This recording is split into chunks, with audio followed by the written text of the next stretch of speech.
Assalamualaikum warahmatullahi wabarakatuh. Kembali lagi bersama channel Dunia Horor, channel yang menceritakan kisah-kisah mistis. Kita langsung ke ceritanya. Cerita ini saya ambil dari Facebook, dari Rahayu, dengan judul Kembalikan Kakiku Part 1.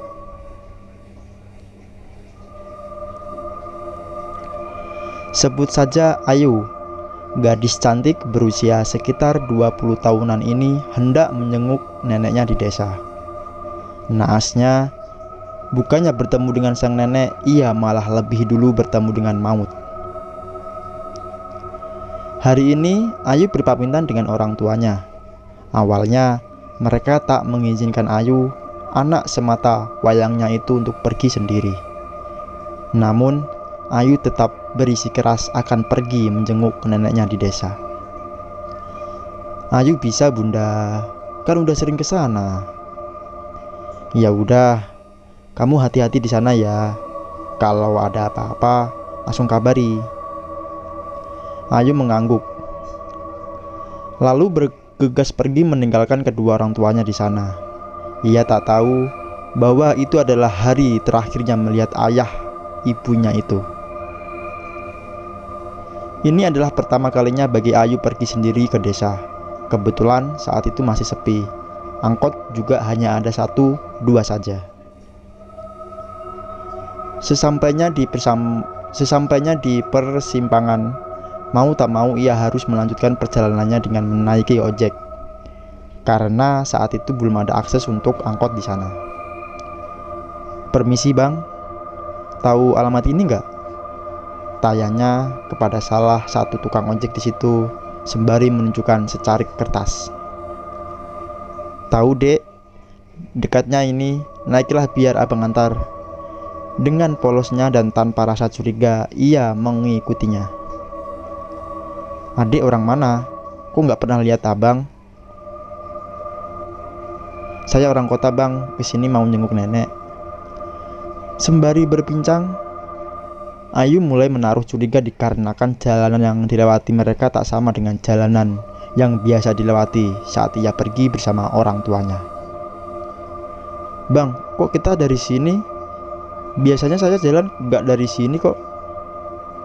Jalan yang biasa lagi diperbaiki deh, jadi kita pakai jalan ini." "Oh gitu ya bang." Lagi dan lagi dengan polosnya ia hanya mengiyakan perkataan dari tukang ojek tersebut. Beberapa lama kemudian Ayu semakin merasa janggal, sebab biasanya ia hanya perlu waktu 15 menit untuk sampai ke rumah neneknya. Namun sudah 30 menit berlalu ia tak kunjung sampai di tempat tujuan. "Bang, masih jauh ya? Kok kita nggak sampai-sampai ya?"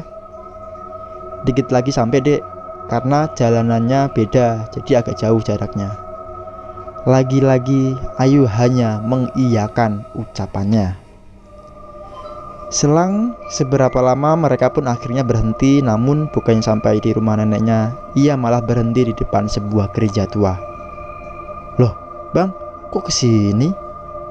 "Sebentar dek, abang kebelet, tunggu di sini sebentar ya." Pria tersebut meninggalkannya seorang diri di sana. Dengan kesal, Ayu harus menunggunya dikarenakan ia tak tahu jalan. Tak beberapa lama, pria tersebut kembali.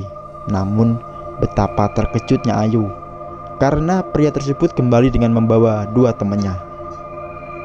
"Loh bang, mau ngapain?" Berlahan Ayu mulai mundur dikarenakan takut sesuatu akan terjadi padanya. Ia berpikir untuk lari, namun sayang, ia sudah tak bisa kemana-mana sebab telah dikepung oleh ketiga pria tersebut. "Bang, jangan macam-macam kalian." Namun ucapannya tentu tak akan digubris oleh mereka. "Main sama kita dulu dek, nanti abang antar kok." "Tenang, gak usah takut, kami mainnya pelan-pelan kok," sahut yang satunya. Dengan gemetar, Ayu mencoba untuk berteriak, namun langsung dibungkam oleh salah seorang dari mereka. Bahkan ketika berteriak sekalipun, tentu tidak akan ada yang bisa mendengarnya, karena saat itu mereka tengah jauh dari pemukiman warga. Kalian tentu tahu apa yang terjadi selanjutnya, bukan?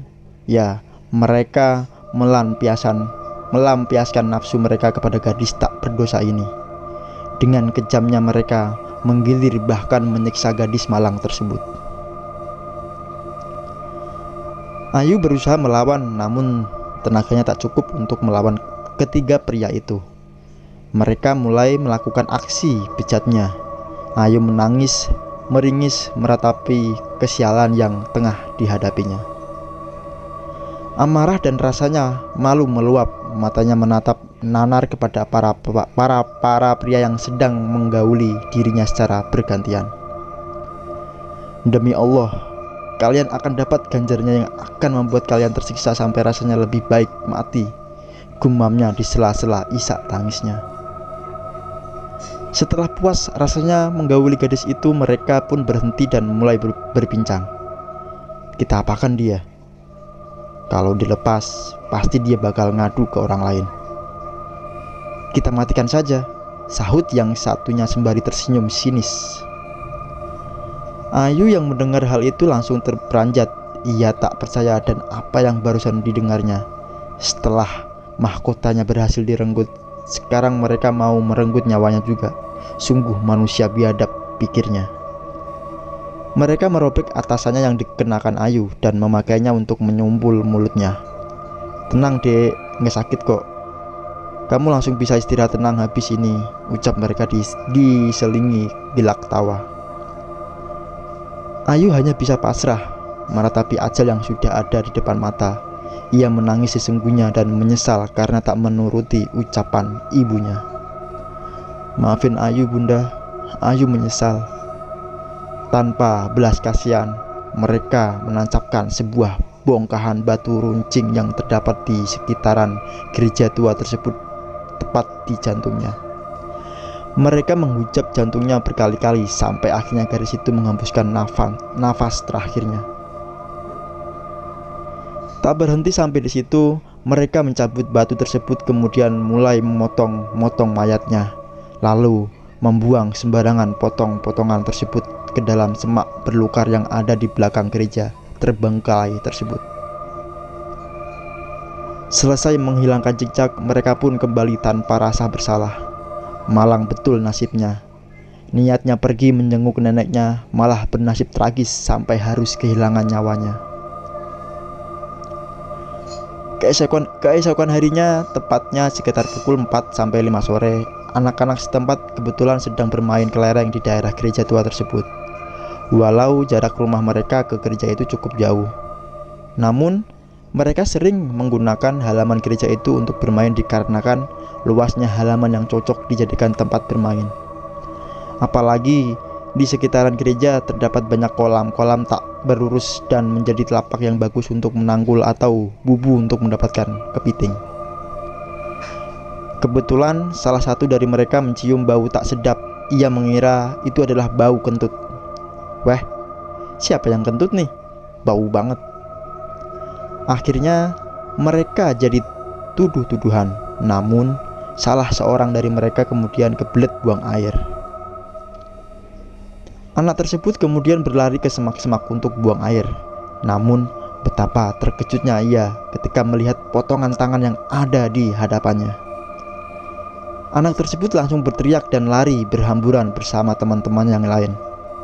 Seketika desa tersebut jadi hebohkan oleh perempuan potongan-potongan daging manusia di balik semak-semak yang ada di belakang gereja.